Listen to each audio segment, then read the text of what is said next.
একটি গভীর জঙ্গলে এক ভয়ঙ্কর সিংহ বাস করত। জঙ্গলের সব প্রাণী তাকে খুব ভয় পেত। প্রতিদিন সে শিকার করে নিজের পেট ভরাতো। একদিন একটি ছোট্ট ছাগল ভুল করে সেই জঙ্গলে ঢুকে পড়ে। হঠাৎ তার সামনে সিংহ এসে দাঁড়ালো।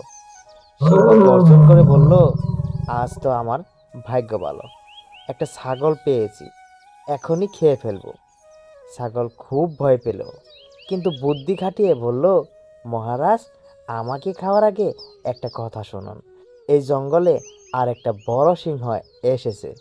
সে নিজেকে এই জঙ্গলের রাজা বলে দাবি করছে।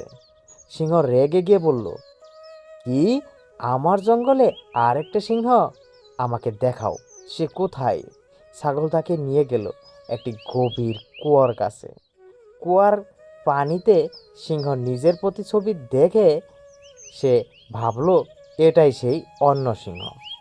রাগে অন্ধ হয়ে সিংহ কুয়ার ভিতরে ঝাঁপ দিল, কিন্তু কুয়ার ভেতর থেকে আর বের হতে পারল না। এভাবে বুদ্ধিমান ছাগল নিজের প্রাণ বাঁচিয়ে জঙ্গল থেকে পালিয়ে গেল।